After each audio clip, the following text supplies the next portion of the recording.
Hai Jemenai, saya Daud. Saya nak tanya soalan. Hai Daud, silakan. Jangan malu-malu. Saya sedia membantu.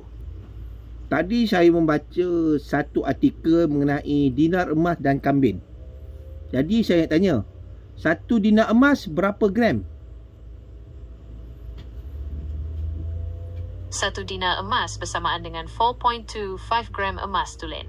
Ia adalah unit timbangan yang digunakan sejak zaman dahulu kala. Nak tahu lebih lanjut tentang dinar emas? Ya, silakan. Dinar emas asal dari zaman apa? Dinar emas ni sebenarnya dah wujud sejak zaman pra-Islam lagi, Daud. Tapi, IA mula digunakan secara meluas dalam sistem keuangan Islam pada zaman Khalifah Umar Al-Khattab. Nak tahu lebih lanjut tentang sejarah dinar emas? Boleh awak bagi tahu berapa gram dalam satu dinar emas? Satu dinar emas bersamaan dengan 4.25 gram emas tulen.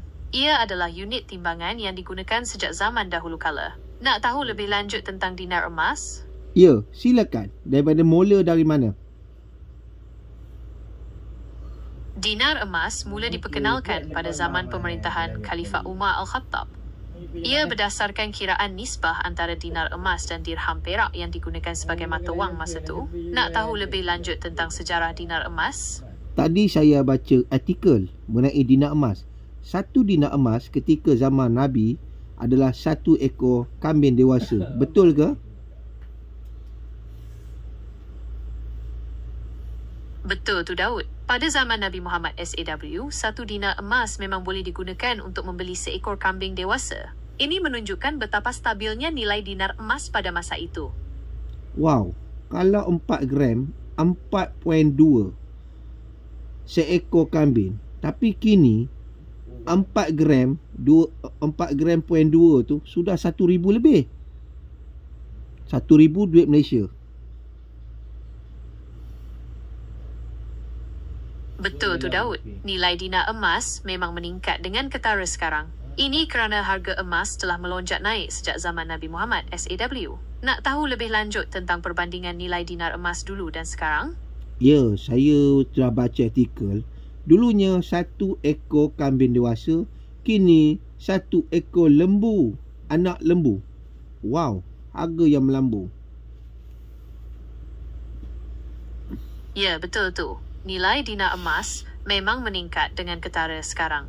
Ini kerana harga emas telah melonjak naik sejak zaman Nabi Muhammad SAW. Nak tahu lebih lanjut tentang perbandingan nilai dinar emas dulu dan sekarang?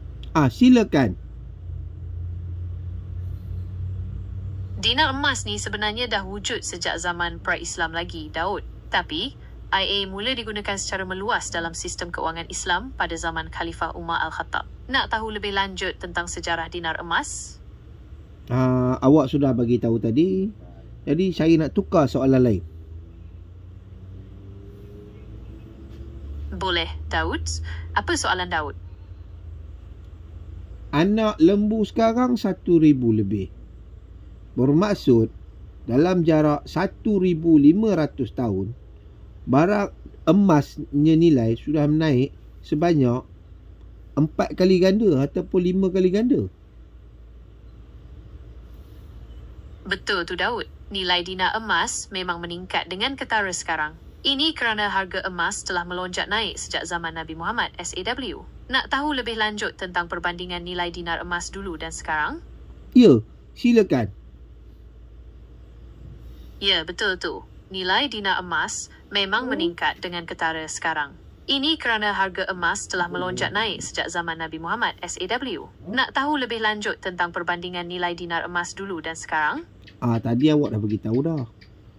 Saya ada terfikir, bagaimana dengan nilai dan juga yang dikatakan apa itu, inflasi. Nilai dinar emas ni memang unik.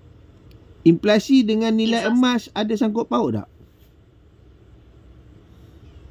Ya, Daud. Emas ni dianggap sebagai pelindung nilai yang baik sebab nilainya biasanya meningkat seiring dengan inflasi. Maksudnya, kalau kita simpan emas, nilai simpanan kita tu tak terjejas sangat walaupun harga barang naik. Maksudnya kalau simpan dalam bentuk duit kertas, kalau tulis tu 200 akan kekal 200 lah. Ya, betul tu. Nilai wang kertas memang statik, Daud. Tapi, kuasa belinya akan menurun dari semasa ke semasa disebabkan inflasi. Maksudnya, dengan RM200 tu, kita tak boleh beli barang sebanyak dulu. Saya hairan, kenapa duit kertas tulis 200 tapi di dalamnya mempunyai nilai emas 200. Dan tidak sama 200 dulu dan 200 kini, tapi nilai tulisannya sama, tapi berat emas dalamnya berbeza.